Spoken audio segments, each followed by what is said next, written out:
Bonjour à tous, merci donc à la filière à feuilles de ZER d'offrir la possibilité donc, de vous parler aujourd'hui des traitements de la maladie de Still, et j'ai mis entre parenthèses de l'adulte, et vous verrez un peu plus tard pourquoi. Donc voici mes conflits et mes liens d'intérêt. Je vous ai mis un plan aussi de la présentation qui sera assez brève, mais je l'espère assez détaillée pour que vous puissiez avoir une vision assez globale du traitement de la maladie de Still tel qu'on le fait en 2023. Donc, dans un premier temps, une petite contextualisation. Ce que vous voyez à gauche sur votre écran sont les vitraux de la cathédrale de Chartres, qui représentent des nains juchés sur les épaules des géants, tout ça pour rappeler que nous n'avons rien inventé et que d'autres personnes brillantes sont passées bien avant nous. Et ces personnes brillantes, dans le cas de la maladie de Still, c'est monsieur docteur George Frederick Still, qui en 1897 a décrit une forme de polyarthrite chez l'enfant. Et étonnamment, dans cette première description, il n'y avait pas de mention du rash et assez peu de définition de la fièvre. En 1971, c'est Bywaters qui décrit le pendant de la maladie chez l'adulte. Et donc, je trouve ça assez intéressant de voir que ces maladies décrites, l'une chez l'enfant, l'autre chez l'adulte, mais chez l'adulte, en parallèle de ce qui existait chez l'enfant, ont été finalement dichotomisées, séparées, et que, entre experts, désormais, on est en train d'essayer de remettre cette maladie pour n'en faire qu'une seule, et qui probablement s'appellera maladie de Still. Alors pourquoi est-ce qu'on veut les remettre ensemble, ces deux maladies? C'est parce que c'est probablement une seule maladie au long d'un spectre, et sur ce spectre, on retrouve des sécrétions un peu différentes, une saisonnalité différente, une odynophagie plus décrite chez l'adulte, mais tous ces critères sont probablement en lien soit avec des critères épidémiologiques de survenue, soit avec des critères de reporting, avec l'odynophagie qui est probablement plus rapportée chez l'adulte. Quoi qu'il en soit, le trépied clinique fièvre, rash, polyarthrite est bien présent chez l'enfant et chez l'adulte, avec, vous savez, sur le plan biologique, une hyperleucocytose apolynucléaire. Une maladie qui initialement est très inflammatoire et qui, lorsqu'elle va évoluer, peut devenir donc chronique dans certaines formes et donner une polyarthrite érosive, destructrice, notamment localisée au niveau des hanches chez les enfants, et qui va se prolonger, alors que chez l'adulte, on a l'impression que la forme systémique, très agressive, on pourrait dire catastrophique pour certains, se présentera un peu plus souvent sous la forme de syndrome d'activation macrophagique, et ces petites différences pourraient rendre compte de différents traitements chez l'enfant et chez l'adulte, bien que la base soit quand même très semblable. Juste pour vous montrer, mais sans détailler, vous avez à gauche l'expression génique qui a été comparée entre la forme adulte et la forme pédiatrique, et vous voyez qu'on est quasiment sur une ligne de corrélation parfaite qui montre que c'est probablement sur le plan génomique, sur certains types d'expressions de maladies identiques, et c'est à peu près les mêmes courbes lorsqu'on regarde les profils d'expression cytokinique, et notamment celui d'IL-18 qui est une cytokine majeure dans cette maladie. Alors, juste pour recontextualiser bien, la maladie de Still est aujourd'hui définie comme une maladie auto-inflammatoire, mais dans ce continuum qui a été décrit depuis maintenant un peu plus de 20 ans, des maladies dysimmunes qui vont de l'auto-immunité à un bout du spectre à l'auto-inflammation à l'autre bout du spectre, la maladie de Still, probablement la plus décalée vers l'auto-inflammation, mais j'ai rajouté cette petite flèche bleue parce que, vous allez voir, même si c'est une maladie très auto-inflammatoire au début, probablement que dans cette maladie, ou possiblement ce syndrome, cette auto-inflammation va entretenir un contexte d'inflammation qui va ensuite induire d'autres mécanismes de l'immunité qui sont potentiellement déclencheurs de mécanismes plus auto-immuns, et on va se rapprocher d'une polyarthrite un peu plus proche de la polyarthrite rhumatoïde. Et puis je vous ai mis aussi ce joli schéma parce que après moult tentatives pour décrire les maladies dysimmunes, finalement Savitch, en 2020, a fait une jolie image pour montrer qu'on n'arrivera pas à les mettre sur des axes qu'ils soient à 2, 3, 4 entrées, même en 3D. Et finalement, ce continuum des maladies est très, très dépendant de beaucoup d'événements, de l'intérieur, de l'extérieur. Et c'est plus un fleuve avec ses effluents et affluents. Pour ce qui est des maladies de style, la physiopathologie, c'est un schéma que j'ai fabriqué et que je montre depuis 2015 et qui a extrêmement peu changé. Et autant vous dire qu'on n'y comprend rien. C'est clairement une maladie inflammatoire potentiellement de la tolérance, hein, une difficulté à amender l'inflammation, soit parce qu'elle se déclenche trop fort et trop vite et derrière se crée un cercle vicieux qui a du mal à s'éteindre, soit parce qu'elle se déclenche normalement mais il existe un défaut de contre-régulation. Et puis, cette physiopathologie, elle est obscure, et surtout, comme je vous l'ai dit, elle est mouvante, elle bouge, et ce qui est embêtant, c'est sur ce petit schéma qui montre d'une part les maladies auto-immunes et d'autre part les maladies auto-inflammatoires, c'est qu'on a cette flèche qui, lorsqu'on a des stimulations prolongées du système immunitaire inné, peut engendrer une hyperstimulation du système adaptatif, et qui vient brouiller les limites, brouiller les lignes entre ces maladies à spectre, alors qu'on avait un schéma assez facile à imaginer avec auto-immunité, auto-inflammation de part et d'autre. Et la maladie de style est probablement récemment décrite comme un des meilleurs exemples de ce brouillage de lignes, de ce flou, parce que c'est un concept, le modèle biphasique, qui a été décrit il y a 7 ou 8 ans, et qui montre justement que possiblement c'est une maladie qui débute sur un stimulus exogène, sur un terrain prédisposé, avec des manifestations fébriles, aiguës, articulaires fortes, très systémiques, possiblement en lien avec la surexpression de cytokines pro-inflammatoires du groupe IL1 et IL18, donc des inflammasomopathies, également d'autres cytokines comme l'interféron gamma, avec progressivement la stimulation de cytokines secondaires, en tout cas sont proches, et elles sont probablement stimulées par les cytokines elles-mêmes, et finalement par la stimulation de l'axe IL12, 23, IL17, on obtient une maladie qui est plus auto-immunité-like. Et on a montré récemment d'ailleurs que les patients avec des maladies de style, lorsqu'ils n'étaient pas pris sur les critères de Yamaguchi-Feutrel qui excluent tous les patients auto-anticorps, ont bel et bien des anticorps, et même peut-être un peu plus d'anticorps, mais on ne peut pas dire qu'ils sont, clairement, ils ne sont pas pathogènes.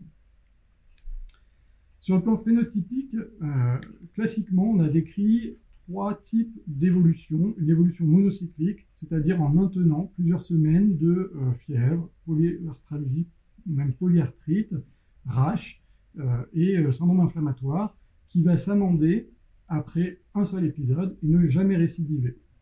La complexité de savoir s'il s'agissait d'une maladie de style ou d'un épisode infectieux passé inaperçu, une virose un peu forte, ou une virose chez un individu prédisposé à faire une forme un petit peu prolongée et sévère. La forme un peu plus, je dirais, propre, ou la forme la plus spécifique de la maladie de style, c'est possiblement la forme polycyclique, celle qui fait que devant possiblement plusieurs agents de l'environnement, l'individu va répondre de façon un peu stéréotypée et va avoir plusieurs crises d'auto-inflammation qui s'auto-entretient et qui durent plusieurs semaines et qui nécessitent des traitements pour revenir à une période de rémission qui sera plus ou moins longue et où il sera indemne de tout symptôme.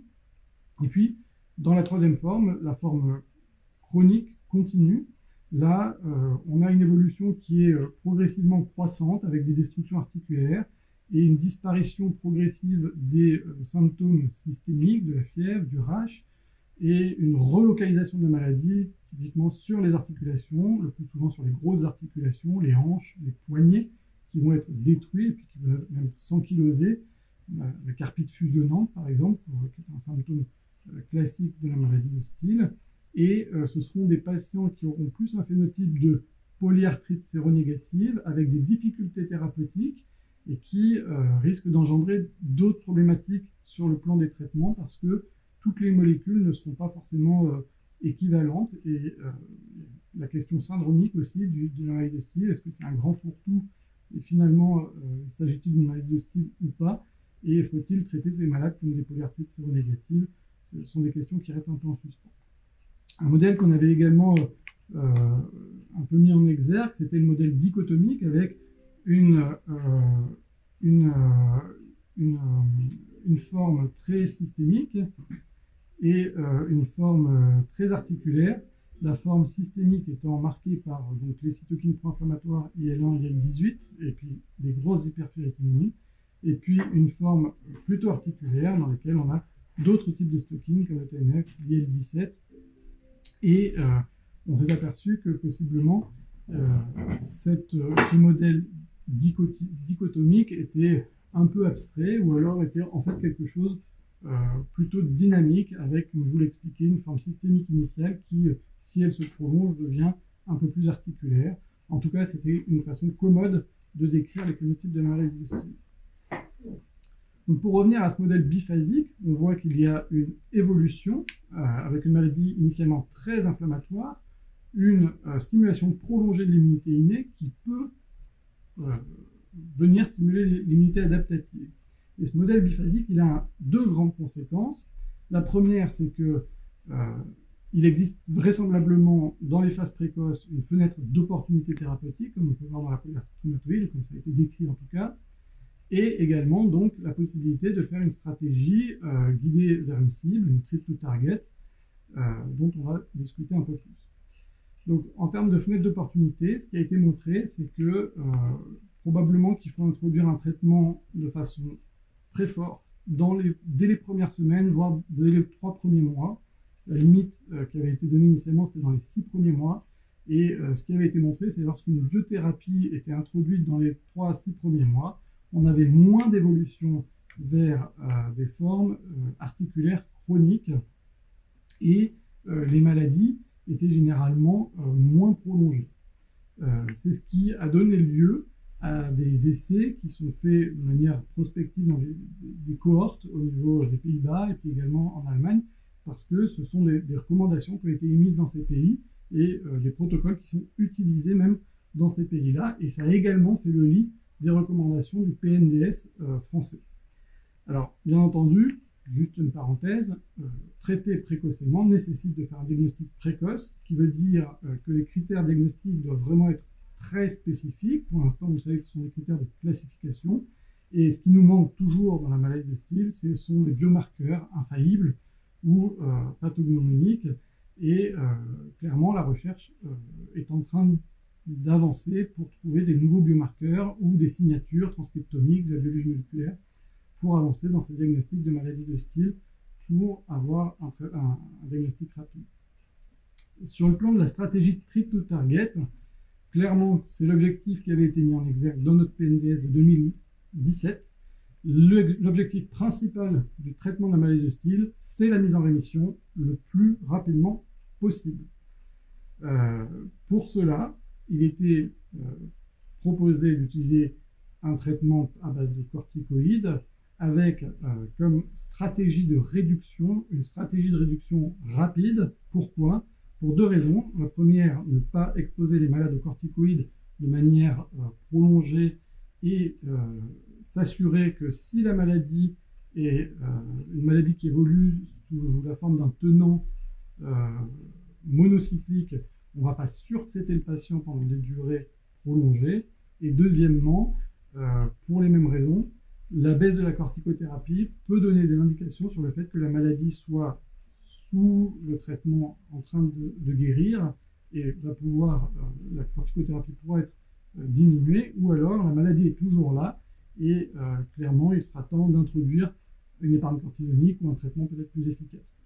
Alors, les cibles qui sont données dans le PNDS, qui avaient été, pour lesquelles on avait pris exemple et appui sur les recommandations allemandes et des Pays-Bas, attention, ce sont des recommandations chez l'enfant, sont de 6 semaines et de 3 mois. On souhaite un patient qui aurait débuté entre à peu près 1 mg/kg, on souhaite qu'il soit à 0,1 mg/kg par jour à 6 semaines, et on souhaite qu'il ait cessé, interrompu totalement sa corticothérapie à 3 mois.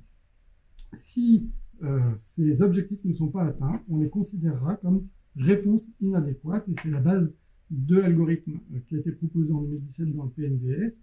Et vous voyez d'ores et déjà que dès la phase initiale, le patient peut recevoir de la prédnisone à 1 mg/kg avec ou sans bolus, et ou de la prédnisone avec un inhibiteur de l'IL-1. Chez l'enfant se pose la question d'utiliser un inhibiteur de l'IL-1 de façon isolée. Je vous renvoie vers la vidéo récente du professeur Cartier qui a fait un petit topo sur l'utilisation des biothérapies dans les AGI systémiques sévères, et vous verrez des situations cliniques qu'on ne voit pas encore chez l'adulte, qui sont plutôt l'apanage des enfants souvent traités par biothérapie seule, qui ont un HLA-DR qui est bien spécifique et qui semble développer un peu plus que ce qui est attendu, des protéinoses alvéolaires pulmonaires, des complications assez graves, difficiles en plus à faire revenir en arrière. Donc, à l'heure actuelle, les recommandations sont toujours d'associer de la prédnisone lors du traitement initial, ce d'autant que la maladie de Steele est donnée comme une maladie très corticodépendante. En cas d'échec de la cortisone, on peut soit faire un switch vers cortisone plus inhibiteur de l'IL-1. Si l'inhibiteur de l'IL-1 est inefficace, on conseillera de switcher pour l'autre traitement anti-IL-1, ou si on a une inefficacité primaire des anti-IL-1, on peut essayer assez rapidement les inhibiteurs de l'IL-6. Le méthotrexate a été largement déclassé dans la maladie, au même titre que les anti-TNF, l'un et l'autre étant un peu plus réservés pour les formes articulaires, et la cyclosporine A, largement utilisée antérieurement chez les enfants, est également une thérapeutique qu'on utilise beaucoup moins chez l'adulte, peut-être un peu plus dans le cadre des syndromes d'activation macrophagique. Je vous ai mis les modèles voisins de stratégie. Ce sont les recommandations allemandes à gauche, les recommandations hollandaises à droite. Attention, il s'agit de la maladie pédiatrique, mais on a dit que c'était la même maladie. Et vous voyez que eux, leurs cibles sont extrêmement précoces, puisque à J3, ils souhaitent une rémission en Hollande. En Allemagne, la rémission de la fièvre et de la CRP de plus de 50% est attendue à J7. Et puis ensuite, vous avez au bout de la première semaine, au bout du premier mois, ou au bout de 3 mois. Donc, c'est un peu plus précoce. Donc, probablement qu'une des prochaines étapes, lorsqu'on réécrira le PNDS, ce sera de raccourcir possiblement encore les échéances pour la baisse de la corticothérapie. En termes d'arsenal, clairement, le médicament qui a montré son efficacité la plus flagrante, c'est les inhibiteurs de l'IL-1. Je passe l'efficacité de la corticothérapie, qui bloque le médiateur central de la maladie, qui est également un bloqueur de la différenciation des lymphocytes T gamma-delta et les Treg anti-J7, qui permet une épargne cortisonique dans un nombre significatif de cas, 68 à 100% des cas, et des rémissions prolongées. Ces deux molécules disponibles en France, on l'a même pour les formes dites non contrôlées. Leur inefficacité sur la fièvre doit faire remettre en cause le diagnostic. A priori, pour l'un comme pour l'autre, il n'y a pas eu d'effet indésirable relevé de façon très importante, si ce n'est essentiellement dans les essais thérapeutiques, une augmentation significative du risque infectieux, mais ça n'a pas été forcément redit en vie réelle, même si, bien entendu, les essais en vie réelle sont probablement sous-rapportés. L'effet principal pour ce qui est du Kineret, l'anakinra, ce sont les réactions au point d'injection qui peuvent nécessiter des adaptations, notamment dans la modalité d'injection, et qui peuvent parfois nécessiter la rotation de l'anakinra vers le canakinumab. Ces deux molécules sont donc disponibles en France. Leur efficacité est tout à fait similaire. Elles vont avoir des profils d'utilisation différents. L'anakinra est une injection sous-cutanée qui doit se faire quotidiennement, Le canakinumab, quant à lui, est une injection sous-cutanée qui va être mensuelle.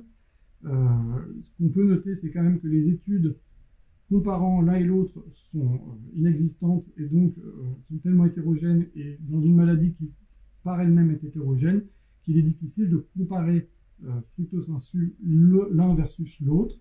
Il y a eu quelques études en Allemagne pour savoir les raisons du switch de l'un vers l'autre ou de l'arrêt des médicaments. Clairement, il s'agissait essentiellement d'un manque de réponse à l'un qui a fait faire une rotation vers l'autre, plus souvent que des échecs complets thérapeutiques. En pratique, ce que je note, moi, c'est que le choix qui va être fait entre ces deux molécules est souvent la résultante d'un avis qui est partagé entre l'expert clinicien et le patient et qui ne prend pas seulement en compte l'efficacité et la tolérance, même si ce sont les deux piliers, mais beaucoup d'autres arguments, et notamment des arguments de qualité de vie ou de stratégie thérapeutique. Si, je le répète, si vous avez un échec de l'un, il faut absolument penser à passer à l'autre, sauf sur les échecs primaires à très bonne dose où vous sentez que les anti-interleukine 1 ne vont vraiment pas faire l'affaire, ce qui est plutôt rare. Ensuite, il y a également eu ce papier qui donnait les raisons d'initier un traitement par canakinumab chez les patients qui avaient une artériovenine idiopathique systémique. Et clairement, les répondants, qui étaient des physiciens, des cliniciens, aux États-Unis, disaient qu'il y avait essentiellement une diminution ou une faible efficacité, mais la plupart du temps, on avait quand même l'effet mode, hein, la disponibilité d'un nouveau traitement, des choses un peu pas forcément en rapport avec une perte d'efficacité flagrante. Ensuite, en termes d'arsenal, donc je vous ai dit les corticoïdes pierre angulaires, les INS peuvent être utilisés, mais alors très précocement et pour une durée très courte, essentiellement pendant la phase diagnostique, pour soulager les articulations, plutôt chez l'enfant, et en étant quand même assez prudent sur le risque d'hépatite cytolytique. Les anti-L6 et anti-L6 récepteurs n'ont pas la MM chez l'adulte. Néanmoins, la plupart des rapports, la plupart des essais qui sont essentiellement des essais rétrospectifs montrent qu'ils sont efficaces sur les manifestations systémiques et sur les manifestations articulaires. Néanmoins, vous connaissez chez ces molécules qu'on utilise souvent le risque infectieux, les réactions anaphylactoïdes, mais quand même une utilisation qui est un peu plus simple qu'avec des molécules qui s'injectent tous les jours. Le méthotrexate, je vous en ai parlé, est à réserver pour les formes plutôt articulaires. Le léflunomide est possiblement d'une efficacité assez identique, mais on n'a pas vraiment de données disponibles et ces médicaments sont hors AMM. Un médicament qui est le tadékinig alpha, ciblé l'IL-18, autre molécule clé et majeure de la maladie de Still. C'est comme l'IL-1RA, c'est une molécule qui va lier l'IL-18 et en inhiber l'action. C'était un essai de phase 2 essentiellement utilisé pour noter la tolérance et qui montrait des résultats qui semblaient prometteurs. Néanmoins, l'industriel n'a pas poursuivi dans la voie de l'IL-18BP. Alors de là, on tirait la conclusion que l'efficacité donnée n'était pas si intéressante que ça. En tout cas, clairement, ils sont partis sur des marchés un peu plus de niche. L'interféron gamma, l'emapalumab, a surtout été testé dans les syndromes d'activation macrophagique, plutôt même dans les HLH, hémophagocite lymphohistiocytaire, avec une efficacité intéressante, une toxicité qui est quand même assez importante et qui donc est pour l'instant réservée au cas de HLH réfractaire. Un médicament qui est actuellement en cours d'arrivée sur le marché, qui est le MAS 825 de Novartis, qui est un bispécifique, qui va cibler et l'interleukine 1 et l'interleukine 18, a montré son efficacité dans un case report de SJA multiréfractaire et est actuellement utilisé en compassionnel dans quelques cas, et on aura probablement l'occasion d'en entendre parler. Et enfin, une classe de médicaments pour lesquels je n'ai pas détaillé quelles molécules, mais qui sont des inhibiteurs de JAK, qui, il y a quelques temps, était, semble-t-il, extrêmement prometteur. Les pédiatres sont très intéressés par les inhibiteurs de JAK. Les adultes commencent à revenir un petit peu sur l'espoir qu'ils ont pu procurer. Il y a actuellement 3 séries de cas dans la littérature. Ça totalise 30 patients, c'est tout du rétrospectif. Et la rémission complète est obtenue dans 22 à 50% des cas et la rémission partielle dans 33 à 70% des cas. A priori, pour l'instant, la tolérance est jugée comme acceptable, mais sur des périodes très courtes. Et on sait que les inhibiteurs de JAK ont potentiellement des signaux de toxicité qui sont à plus long terme, notamment sur le risque de thrombose pour des doses très élevées et possiblement également à suivre un warning sur l'effet cancérogène. Donc à suivre. La question du positionnement, ce sera essentiellement sur des formes réfractaires, après discussion avec un centre de référence, voire en RCP, et possiblement que la signature interféron pourrait avoir un effet pronostic sur la réponse aux inhibiteurs de JAK. Pour finir, les situations thérapeutiques, toute maladie de style, lorsqu'elle est diagnostiquée, et il faut bien insister sur l'exclusion presque parfaite, même si on n'est pas obligé d'attendre l'exclusion de tous les diagnostics différentiels, toutes ces maladies-là doivent être traitées, et ce, sans délai, d'abord pour ne pas laisser le malade souffrir, et deuxièmement pour éviter la possible transformation du modèle biphasique. Les corticoïdes, en tout cas en France, demeurent le traitement de première intention et on sera vigilant sur l'évolution des enfants qui ont présenté des protéinoses alvéolaires pulmonaires. Et en cas de complications, je vous ai remis l'algorithme qu'on avait publié et qu'on trouve assez facilement. En cas de complications graves, qui peuvent être soit inaugurales, soit survenir au cours de la maladie, pensez bien à exclure une infection intercurrente, le développement d'une hémopathie lymphoïde, peut-être à traquer et à traquer encore, et on va ensuite traiter la complication en fonction de sa nature, avec une place très importante pour les biothérapies, notamment celles qui ciblent l'IL1. Bien entendu, la pierre angulaire sont toujours les corticoïdes. Les anti-L6 peuvent avoir un intérêt. Les toposides, probablement utiles à voir. En cas de syndrome d'activation macrophagique, les anti-CD20 en cas de microangiopathie thrombotique ou de surinfection ou co-infection avec réplication de l'EBV, et bien entendu des soins de support pour les situations qui mettent en jeu le pronostic vital. Pour les situations qui sont très complexes ou réfractaires, j'en reviens à mon joker de notre club de l'immunité innée, le ciné-club de la SNFMI. Et dans ce cas-là, le joker, c'est la RCP FI2R qui sont faites pour ça. Le quorum se réunit très régulièrement, c'est quasi mensuel, pour répondre à vos questions, qu'elles soient sur le plan diagnostique, thérapeutique, et même pour des indications, si besoin, génétiques, la maladie de style étant encore largement trop mal connue. La recherche doit avancer sur ce point-là. Je vous remercie.